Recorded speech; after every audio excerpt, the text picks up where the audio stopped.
anyone, if they experienced something that's really hard, something that's not going to go away, something that's life altering, something that's going to make it so you've now have been forced to become a different person. Your spouse is forced to become a different person. Your kids are forced to become a different person because it changes your brain, the way you think, the way you see the world, all those kinds of things.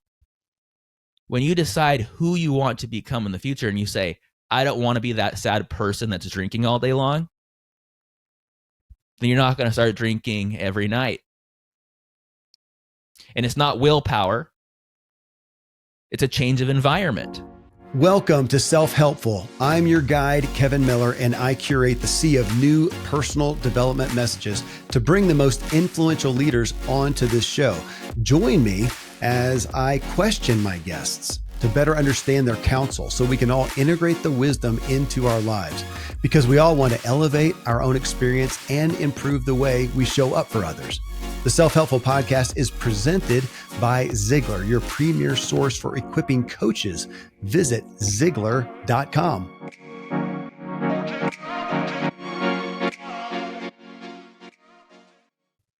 Hello, Self-Helpful listeners. In this episode, how to transcend loss and pain by choosing the meaning you give to it. And I, for one, don't enjoy talking about pain and loss. I want to just be happy. That is the hope of this show, how to transcend beyond the pain and loss, not get over it, not to ever be the same again, but to go forward wiser and stronger and with abiding joy. This is part 3 of my series on Dr. Lee Warren and the message in his new book, Hope is the First Dose, a treatment plan for recovering from trauma, tragedy, and other massive things. My co-host for this segment is Richie Norton. I've had Richie on my show multiple times. He's an influencer to influencers and the author of The Power of Starting Something Stupid and another book, Anti-Time Management. I've had him on for both of those, and he's co-hosted with me here before on segments like this. Richie's one of the most inspiring people I know, and I chose him for this show because, like Lee, Richie also has lost a child. And this show is not about losing children, but those are tragic muses to look at to see how someone could not only endure such pain and loss, but come out well, not unscathed, not justifying it. As you'll hear, Richie likens it to forever carrying something on your back. It never goes away. It either weighs you down or you get stronger. The conversation was deep, contemplative, but with Richie, always some good laughs. Richie, it was a shoo-in to think about a guest who would relate to this topic with Dr. Lee Warren, as you have lost a child. We've talked about that before on past shows, and I knew you would have insight that nobody else would have, that I can't have. I've not experienced that. And as we just started talking a moment ago, and you started giving some commentary, and I want you to go right there. Start right there, man. And thank you for being here, and thank you for being you, and please share. Oh, I'm honored to be here. His story is so tragic, and yet he talked about the ability to have tragedy and also happiness at the same time, which was profound.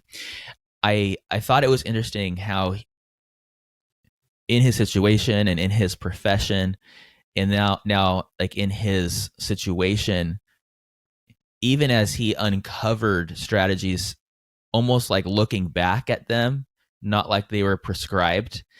And even though now that they're on a podcast or written in a book, they can be described and prescribed so people can learn from it. You know, millions of people can benefit from it.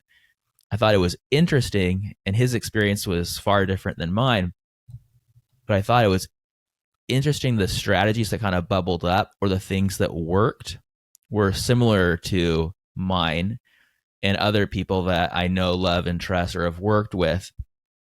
And I also thought it was interesting when he pointed out the things people would say to try to make him and his family feel better, that were actually the worst things, you could say, which also paralyzes people. That's why people also don't say things or don't show up, so there's all these hard things. But what I really liked was this idea that he decided to become, in my words, better, not bitter.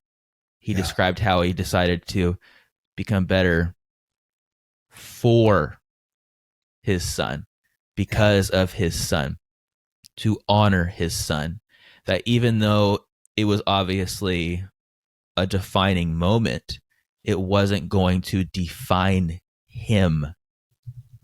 And Yeah. that there wasn't going to be a 200% casualty or something, like he was saying. Like, that was like a crazy thought. Yeah. Like, just because one person that you love passes doesn't mean you have to pass also. Which, even saying it hurts my soul, because like you do die when someone else dies, like in a different way. But would they want you to? And I Yeah. think that's where he was getting at, is like, they wouldn't. They would want you to live better, because of the situation. So a lot of the things he said really resonated with me. And I just thought it was incredible the way he could approach it in a way that was also, I felt like I could learn. Sometimes when we share our messes, there's not always a message in it because someone hasn't taken the time to curate that message. Fair. He has obviously taken the time to share it with enough people and think about it enough so that it could be applicable to me and to others really quickly. Even though it's a lifelong journey that never goes away, there were things I heard that I was like, oh yeah, that's true. Or, oh yeah, I should try that. Or, oh yeah, that's a good reminder. It was powerful, man. Powerful. Well, and I love his unique situation that he's in such a crucible of dealing with this. He's dealing with end of life with so many people constantly. He's dealing with that. And then boom, it happens to him. And he, recovers per se, and he's back in it now with a different perspective. Was so unique. And I do real quick, Richie, want to, because there's some things I want to come to on this topic of a loss of a child, a human loss, whatever. Now, obviously, the concept we're talking about, we're trying to, wanting to, and it is relatable to any kind of pain or loss, whatever that is. Even because there's some people out there, and this is not, they haven't lost a child, they haven't lost a person, they have had a dramatic betrayal, they've had an emotional hurt or scarring or abuse. Yeah. That they've been a victim of, they've been abused, or whatnot. And I appreciate him talking about it, the loss of a dream. Yes. Oh my gosh, that was so powerful. Wasn't it? Because I want it, because you deal with so many people. And in that light, really, so many people who are pursuing a dream. And when he said that, I thought, man, I could see that almost being as devastating or more to someone to have lost a dream. And I bet you have encountered such things. Yeah, he talked about maybe someone had a dream to go to the NFL and they tore their ACL. And this is actually trauma for them. And I think he even went into at least maybe I'm making up in my mind as I was filling in the gaps between what he was saying and where he was going with it. But he mentioned how when you see someone who maybe is now addicted in some way, alcohol, drugs, etc. And we're not saying this as specific. This is just in general. Right. He was kind of saying, maybe did it have something to do with the trauma of losing their dream and the choices they made after losing that dream, leading them down this path, and the choices that we get to choose to make, which is hard to hear for someone going through grief. Yeah. Because it happened to you. You don't want to believe that it happened for you, and you don't want to believe that you had anything to do with it, or if you do, you punish yourself for it, right? But the choices one makes after the trauma makes the difference between a meaningful tragedy and a tragedy that becomes a 200% casualty. Can we take it into a harsh one? To me, yeah, because even if we talk about death or whatever, but somebody who is literally victimized, and I tend to go towards rape honestly, as Mm. one of the ultimate victimizations, violations, and for that to happen, which and again, I've not experienced that. I do have. I have some extended, outside of my family, close people who have experienced that. But to see that and then to say, okay, yeah, but how you deal with it is your choice. Man, that Mm. is heart wrenching, almost offensive, even though we would look at it and say, technically it is true. And we know that. And we have victims of such things and worse who have recovered brilliantly and gloriously as without getting over it necessarily. They still have the scars. But man, that is hard. Or to have something, yeah, where we're like, I mean, you lost a child, but if that child had been kidnapped, had Uh, been, yeah, exactly. yeah. It's when we hear, the things like he was mentioning too, like, oh, get over it or move on. Like none of that's possible. None of it's true.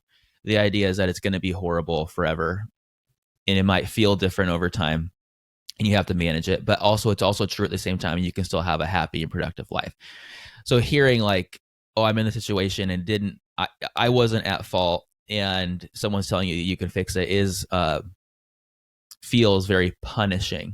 Sure. So you don't want to tell anybody that because it's not necessarily true. The same way he was saying like, oh, God needed an angel, like, please don't take mine. You know what I mean? Like, I don't want that please, kind of God. Yeah. bad theology, you know?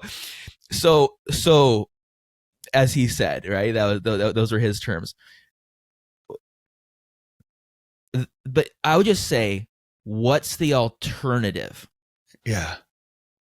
So if we're all making it up anyways, all you can say to yourself at some point is, what's the alternative? Because if the alternative is, I am now, like, it's over, that will probably be true for you. Yeah. That is the sad truth.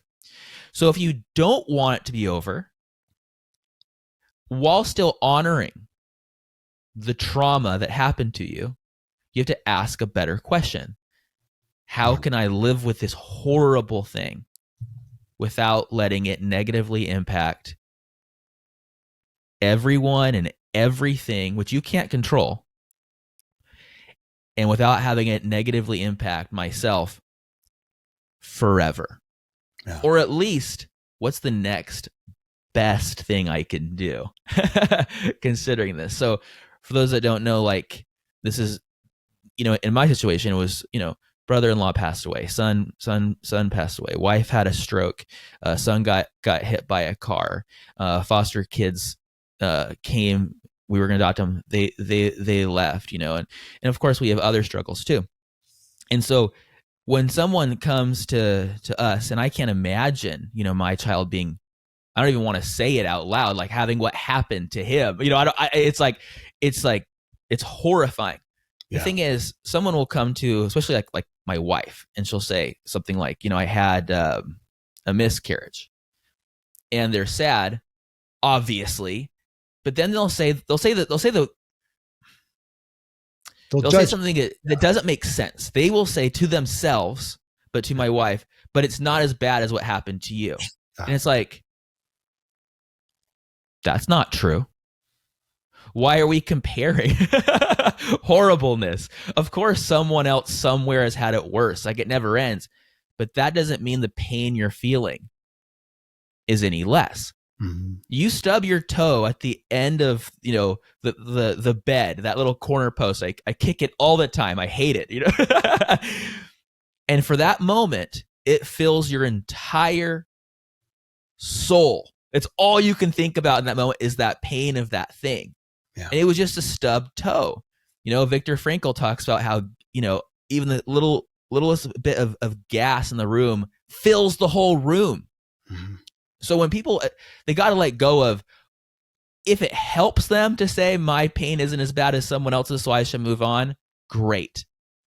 But to diminish yourself and not honor the pain that you're feeling is not helpful.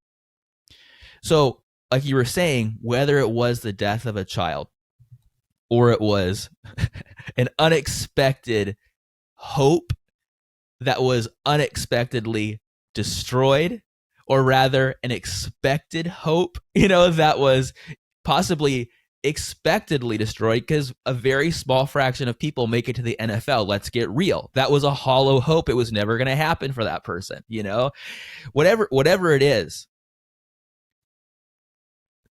The ideas of purpose that he was bringing up, yeah, will lead you. In my experience, it's not a purpose that one day I'm going to achieve. It's no, the purpose is front and center. And by acting from the purpose instead of endlessly toward it, we are able to heal, feel happiness, and move forward despite being hurt, feeling sad, and knowing that you're never going to necessarily move on. Those things can happen at the same time. I want to ask you about that moving on, but I do want to pull out again. I want people to hear, and I want me to hear, honoring. You said honoring the trauma and the pain. That didn't come from the show in those words. I really appreciate that, Richie. I have missed that. I had my oldest son. We thought he was going to die early on, and I never honored that pain. I just stuffed it away and denied it and didn't want to let it, bother me from taking care of, everything else. And I never honored that, never grieved in that sense, like grieving well, like he talked about, honoring the trauma, the pain, and not judging. I feel like we keep coming back to that. It's an overlapping theory or topic, concept, I should say, that comes in over and over as we look at trauma, which a lot of people, me included, didn't relate to that word, even pain. But I would go, yeah, I had some disappointments. I had some frustrations. Yeah. And of course, my therapist would say, yeah, and they handicapped you your entire life, Kevin, until we finally got you to look at them. And it wasn't to go back and diss anybody or exaggerate it or whatever, but just to say, as you did, it just was. That thing happened. It hurt you, and you've let it continue to hurt you and handicap you. So until we can come, and what you said, I like that, to honor it, even as you move on, that feels like that's the premise. That's the hope here. And yet, but then I want to take you to moving on. That concept, I think it gets to me, Richie, because that idea, even in personal development, self-help, which is where we're at, the idea of, you just got to overcome that thing. And I think we have this myth that overcoming means eradicating it. And as I've looked at myself, I think, I don't know if I've eradicated any weakness or problem. I've learned how to manage it and move on. Is that relative to what you're experiencing? I think in many ways, you're moving forward. You're not moving on. You're carrying it with you. Okay. Moving on, it might mean I'm forgetting it. I'm moving on is I'm forgetting it. It's in the past. Just go, just forget about it. If that happens naturally, cool. But like when it's someone or something that really matters or really sticks to your soul in some way. I mean, even when in forgiveness, when that load is lightened, it's not necessarily that we're going to keep making the same choices, mistakes, or even having the same feelings about a certain situation or a certain person. It just means you can still move on with your life while honoring the fact that you have this thing on your back. And it's not like it's going to go away because it's not attached. Like it's not like attached and then detached. It's like this was part of your experience in life. So I think he talked about that too. Like it's not moving on. It's this idea of moving forward means this happened to me. It's going to be here. I'm not going to forget it. In fact, I don't want to forget it.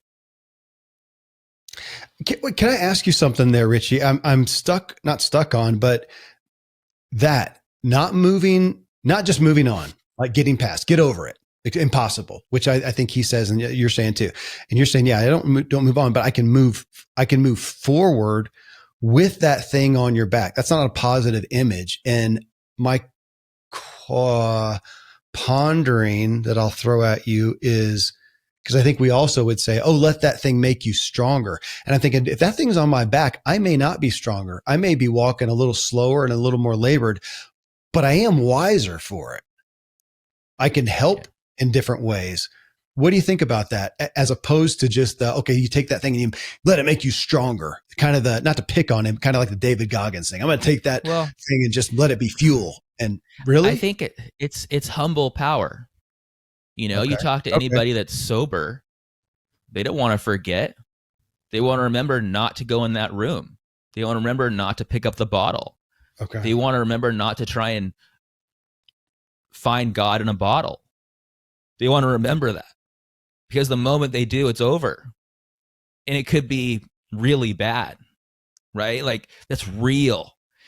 So, but a lot of the times the trauma we're feeling, there's different kinds. There's a kind where it was a choice by us and we made a mistake and it was really bad or not, whatever, however, you define it.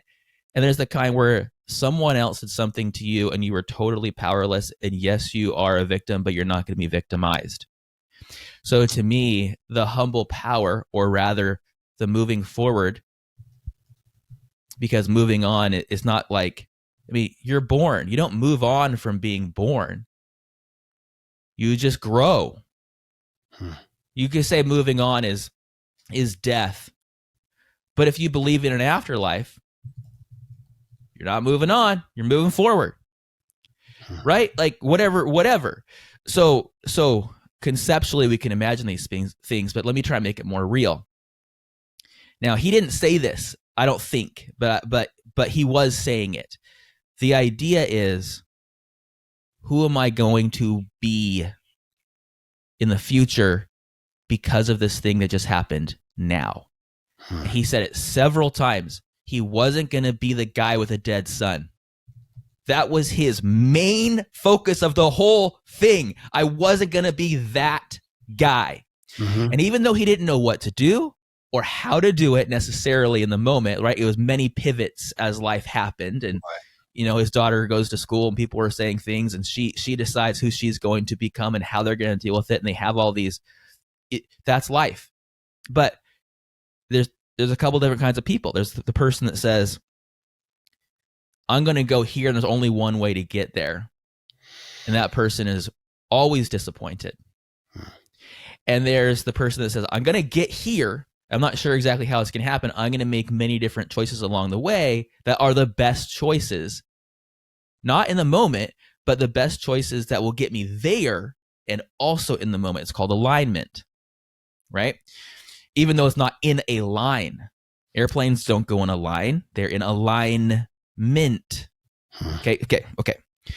So when you say, let me just kind of even dissect. I'm not a brain surgeon like he is, but what he said, like, he went through, and you could pull exactly what he says, so I'm generalizing here, but he said, I'm not going to be the guy who has a dead son. Then he also said, yeah, I'm this brain surgeon person. I see this happen all the time. I have this message. I can do 300 something surgeries, in a month or a year, or whatever, 10,000 over time. But on your podcast, I could possibly reach hundreds of thousands or millions of people with this message. Yeah. That was because he decided he was going to take the lessons he learned from grieving and overcoming trauma. Overcoming is probably the wrong word, but he decided that he was going to take that message and become that guy. He said that he found purpose in teaching other people how to get through it. And as I say, it's a tunnel, not a cave. So anyone, if they experienced something that's really hard, something that's not going to go away, something that's life altering, something that's going to make it so you've now have been forced to become a different person. Your spouse is forced to become a different person. Your kids are forced to become a different person because it changes your brain, the way you think, the way you see the world, all those kinds of things. When you decide who you want to become in the future and you say, I don't want to be that sad person that's drinking all day long, then you're not going to start drinking every night. And it's not willpower. It's a change of environment. Yeah. So that's the idea. You can't say that without making a call out to our mutual friend Ben Hardy, in his book Willpower Doesn't Work. Right. So powerful that you change Yep. your environment so you don't have to rely on your finite willpower. I was just with Ben a couple days Yeah. ago in New York, where our families were hanging out over there, and we talk every week. And his idea of willpower doesn't work was revolutionary, Mm-hmm. and actually, a lot of people who are afflicted with addiction were really drawn to that Hmm. because there's no amount of willpower that could help them, even Yeah. though some people won't believe that. But hey, if you don't go into that environment and that thing's not here, and you're decidedly not only becoming someone different, but you're also putting in forcing functions that allow you to thrive. Yeah. I mean, if there's chocolate in my house, I'm going to eat it, man. No doubt. Yeah. So, it seems bad to compare chocolate to the tragedies of death. But Yes. at the end of the day, if we were to go full circle and kind of wrap up this part of the conversation, at the end of the day, if we were to say to someone, you went through something, and yes, take 100% responsibility for the rest of your life, not of Yeah. the thing that happened necessarily, Right. but of Right. the rest of your life. Take one. It's painful. It's punishing. It's a terrible thing to say, but what's the alternative? Yeah. Richie, man, I do want to ask you about your experience, with any trauma, with the loss of your son, with the loss, of other things, but just that issue, I'm intrigued by it, of our desire to reconcile it. I mean, we see movies about this, where I've got to know there's some trauma, or, a loss, whatever. I've got to know, or I've got to take revenge, or I've got to get justice, or I've got to whatever. And it's not going to change what happened. Whatever that thing is, whatever that disappointment, that pain, that trauma, that loss, it's not going to change that. It's just going to change how we think about it. And yet we see that somebody who is going to commit themselves as unto death if they have to get to resolve it in their mind, to reconcile it. And if you want to take it to your son, you could, because I'm sure you had to look at that and go at some point, God, why? Why? Oh yeah. Oh It would have yeah. been great to get a tablet that came down and said, well, Richie, we Here's did what's need gonna another happen. angel up in heaven. Right. And There he you was go. the best fit. And you go, oh, well, great, thanks. Or Thanks you for don't. thanks. And you go, well, that sucks. Either way, Yeah. you got some kind of reconciliation. Yeah. No, that's a great question. And I guess the answer would have to be multifaceted because it depends on where Sure. you're coming from. So for example, if you're coming at it from a spiritual point or from a godly perspective, then when Yeah. we're trying to reconcile something, we tend to say to ourselves, why? Right. Why? And then why me? And then we try to find purpose in it. And we try to find meaning in it. And then you have to kind of go through the idea, well, does that mean that our heavenly parents are terrible people who do terrible things to good people? And then that's a whole other conversation. And you go, well, this is crazy. I remember after a string of tragedies, I was just walking on the beach near my house, and I was like thinking, does God hate me? I thought that. And then I thought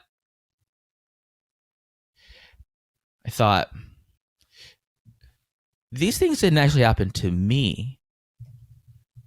They happened to my brother-in-law, to my son, to my wife, to my other son, to my foster kids. Like, it happened to them.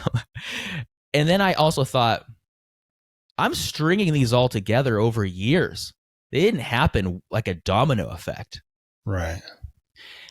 And then I thought, this is right after my son got hit by a car, by the way, and he's in the hospital, and I had just come home to grab something. Like, this is me going crazy, right?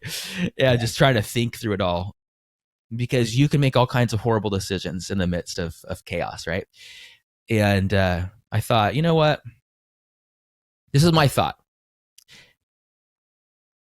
Love God unconditionally. And I thought that because every time you blame daddy in the sky, that means that regardless of your faith, if it's the universe or if it's just in like humanity, regardless of what it is, like every time you blame God and you lose your faith, that means your faith is based on sign seeking and has nothing to do with actual faith. Every time something bad happens, I hate God, God hates me. Are you kidding me?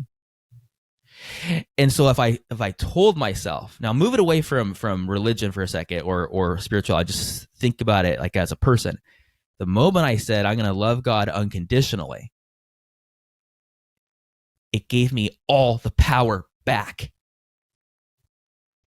Sure, in God's hands, and I'm going to deal with this. So all of a sudden I was like, okay, God doesn't hate me. I'm going to love no matter what, and I'm going to go to work and get the things done that have to get done. Because in my opinion, the greatest miracle of faith is having faith when there is no miracle. That's Can faith. we take it? Can we take it out of spirituality, like you said, and just, if you don't have that, then to say, man, I'm just unlucky. I am just the unluckiest person ever. And to go forward with that, as opposed to saying, no, I'm not. That was unfortunate. When someone tries to find or discover or happen upon or receive a revelation of meaning, this is whether you're like,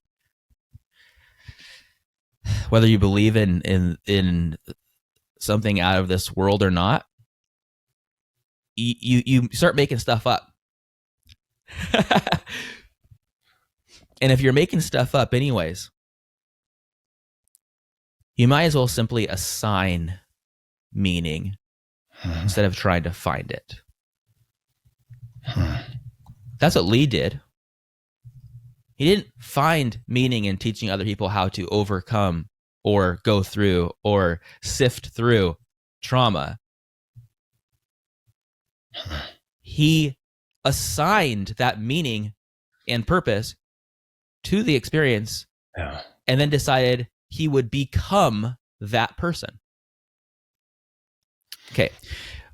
That's right. Powerful. That's powerful. Yeah, that's that line, assigning meaning instead of just trying to find it, like to go out there and find what on earth is meaning, just to decide, because generally we're not going to reconcile. I mean, go to Lee's. His is the ultimate unreconcilable issue. His son's dead and he has no idea why. The cops think that he must have killed the other guy and killed himself. Stupid. And there's no proof. They clean the site. It'll never be reconciled. Yeah. So he might as well.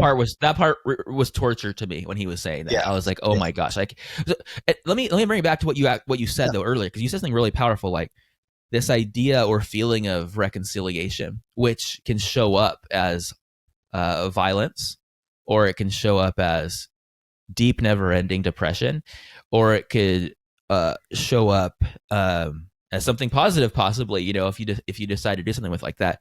But those are the things that drive countries, that drive nations, that drive people, that drive tribes. This is very human. It's the reason we have what we have. Someone trying to reconcile, fix something, make it better or worse. This is why we have prisons, and this is also why we have palaces. That is the reason. Reconciliation, or one-upping, or trying to make something whole that will never be whole. So the innate seed or desire to bring things together to fairness is fair enough.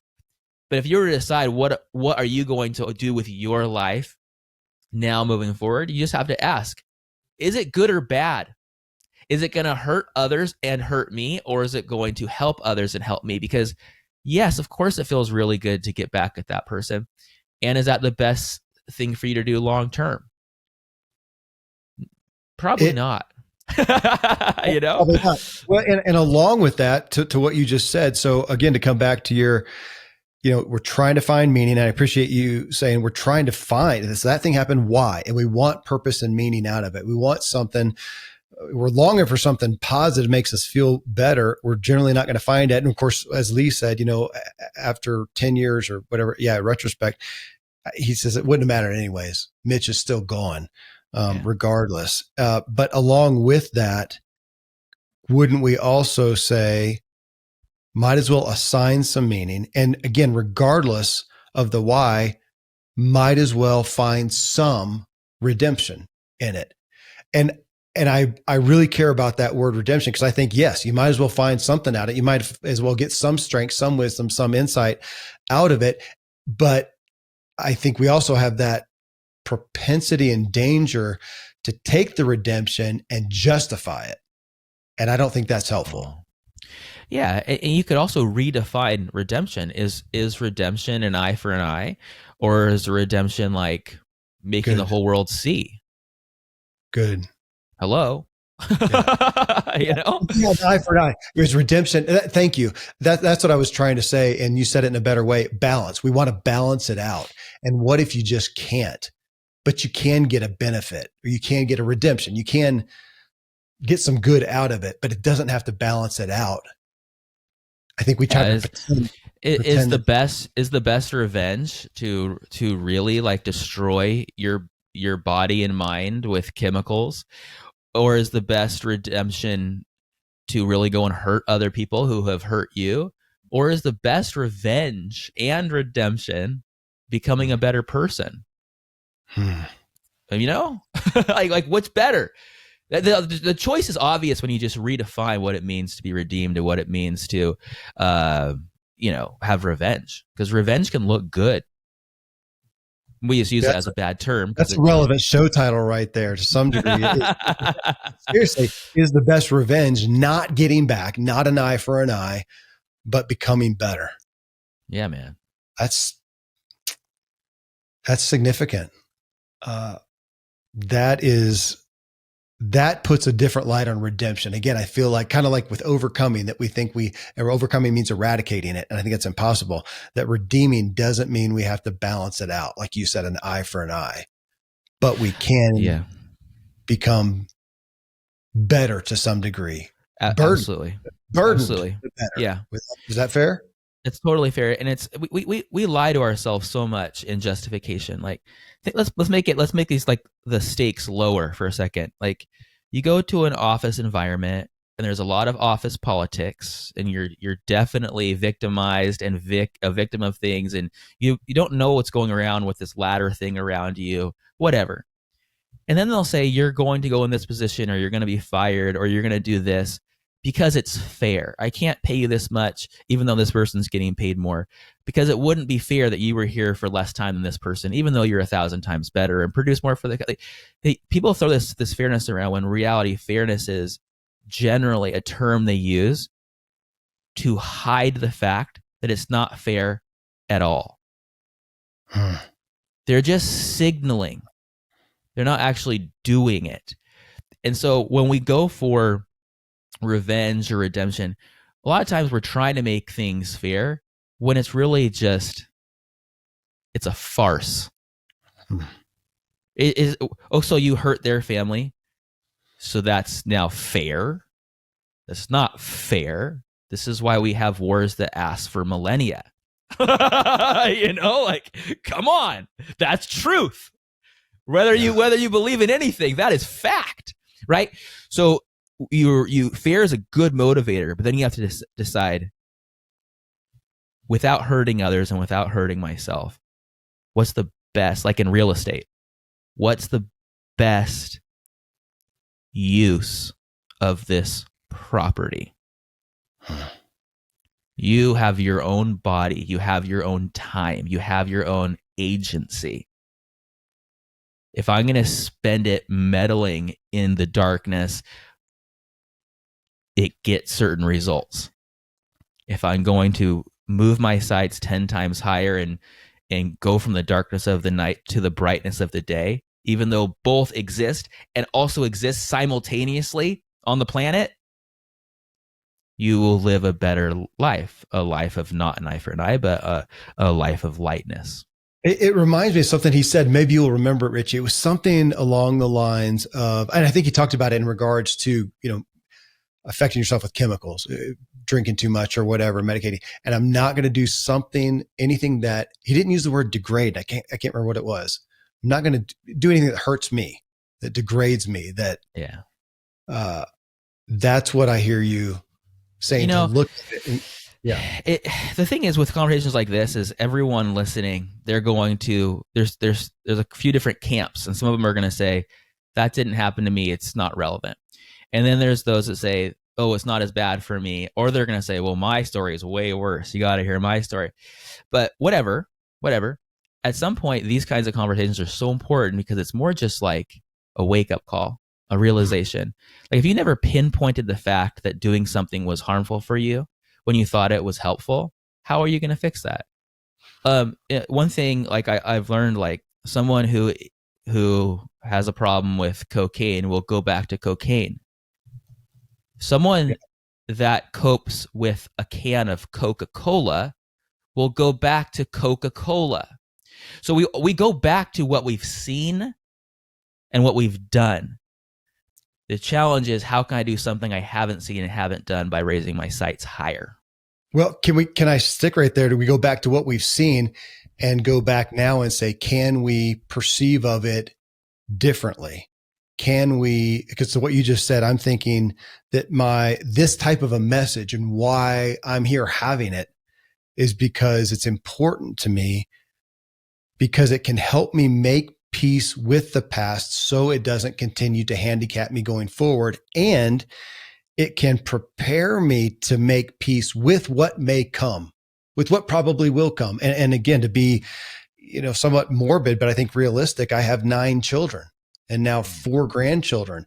And the chances of me experiencing a trauma there is higher than the norm. And I'm not being pessimistic, but I look at that and go, man, if it happens, is it going to ruin me? Is it going to ruin my marriage? Is it going to be the end of Kevin or not? And now's the time that I am preparing for that chance.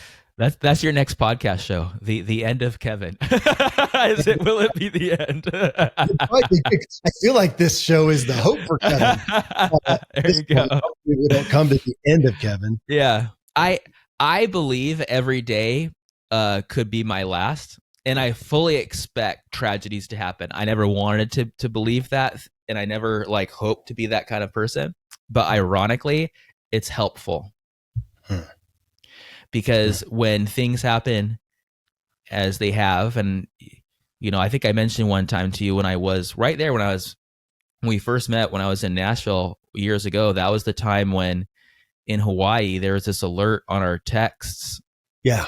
That North Korea was sending a ballistic missile to Hawaii, and my whole family was going to be blown up, and I couldn't get a hold of them. You couldn't have been more helpless at that moment. There's nothing I could do. I'm thousands of miles away.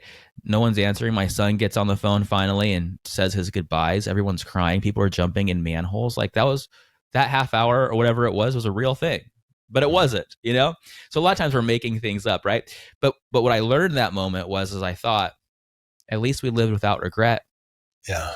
And the reason we lived without regret is because when my wife's brother passed away at 21 in his sleep out of nowhere unexpectedly, when my son passed away from a disease, I realized that I would have to become a person that said, I'm not going to let this, my wife and I decided, we're not going to let this destroy our marriage because we know it could, and we're going to live better because of it. And I had to be a person that's going to say, I'm going to, whatever. And because we decided that, we stopped waiting to do these things we wanted to do and started figuring out how to do them now. Yeah. We started having peak experiences. So every time something terrible happens, we go on these big, long road trips. We go do really things that bring us together. These peak positive experiences bring us together. They also allow people to vent in the car or on the travel, which is horrible, but it happens. Like you can't escape it. It just comes out wherever you are. So the peaks and valleys in life are real, but the important part, I think maybe that I'm trying to say in deciding who you want to become and moving forward really is in you deciding to intentionally create peak experiences for you and other people around you that had the trauma. I want to pull something out there, Richie, just with you, because as you deftly said a moment ago, people are going to hear this in a few different categories. And kind of went through that, how we discount messages. That this one here that you are now, if anybody follows you on social media, they're going to see that, you're in, Japan and Argentina and Mexico and doing all this stuff. Like, oh, well, that's great, man. You can go make those memories because you can afford to.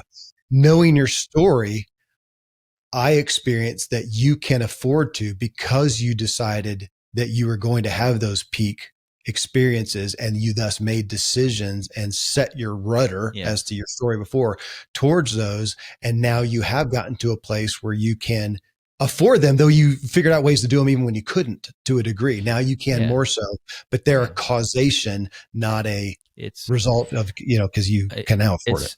it's absolutely true for me, and everyone's situation is different. But Yeah. when you really think about it, like, you live where you live because you just, not you, but the collective us, we live where we live because we chose a job there. We do the things we do because we have time off during Christmas. That is our life.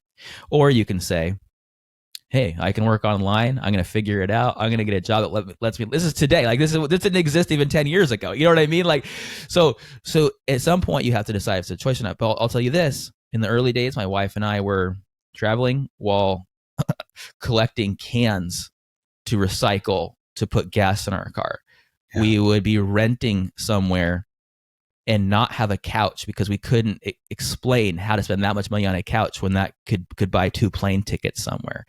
When our we had terrible things happen and we huddled our kids up, we figured out, how are we going to make money while we're on the road?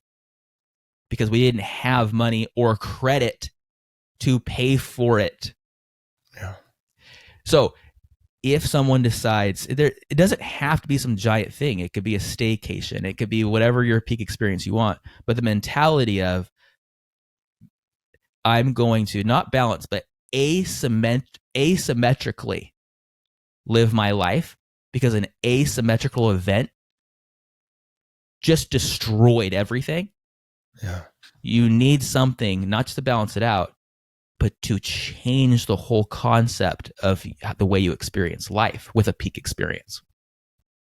You just explained Lee's statement of trauma doesn't define us. Our choices do.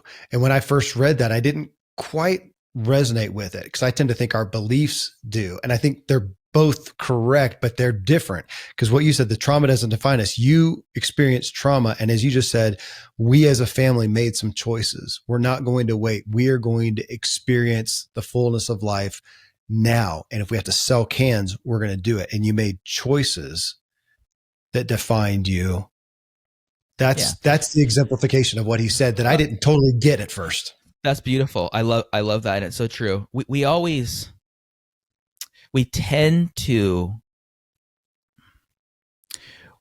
think that our methods and our means are the meanings and the ends of what we're trying to do.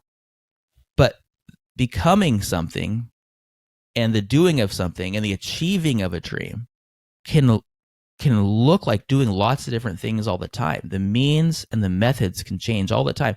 Stephen Covey would say, mentor of mine, leadership is a choice, not a position. That was the idea of the 8th habit. That was the idea of finding your voice. And if you were to apply not just leadership, because you go, oh, leadership's a role and a title. Well, there's some really bad CEO leaders, I'll tell you that right now. Not a title. No doubt. So if leadership is a choice and not a position, then that would mean your trauma, the position that you're in, which wasn't your choice. That's something that happened to you. It could be a role. It could have been assigned to you. Whatever the thing is that happened. That's not the part we're focusing on. We're talking about the choices you're making after the bad thing that happened. That's what we're talking about. And that gets to the root of what we're looking at here, and back to where we started, that we are, and again, it's way more than counterintuitive. I keep wanting to use the word offensive, but that's not it. But to say we are making it up. We're making it all up, man. I know we're making it all up, and it's all a mind game. I feel like that's the simple thing. It's like Tolstoy saying, "Hey, you want to be happy? Well, just be be happy." Well, screw you, man. Because shut up. And to take this and go, we're making it up, but then we are. And we see it happen time and time again. And we see the same thing happen to two people, and one goes one way and one goes the other based on a made up perception, an exposure, an influence that they didn't probably even choose, or maybe they did choose, but either way, and they go different way and have different outcomes, and that we are making it up. It's so empowering and yet so demoralizing in the same way. It can be. Fair? It's very fair. I was just thinking, that example with my son and his boat losing the rudder, using his leg to try and get home. I was just in Mexico with my son on a surf trip, and the waves were pretty heavy. It was a whole thing. It was a new environment for us. It was an amazing experience. But I'm also thinking, like, when you're in the ocean and waves are breaking and you're in unfamiliar territory, there's not that much you can do. You either have experience to try and work your way out. Like, I honestly, I wonder if I'm getting better at trauma because I've had so much. Yeah.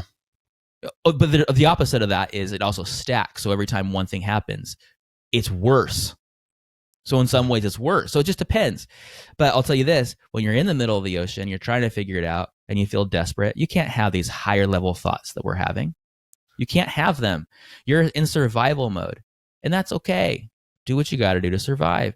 If you get to the beach, then, fortunately, then you decide, am I going to go back out? Am I going to be smarter about it? And also when? Now or later? Am I going to learn? Am I not?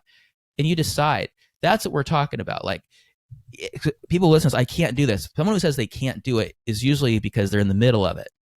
Yeah. So a conversation like this helps them set their sights higher.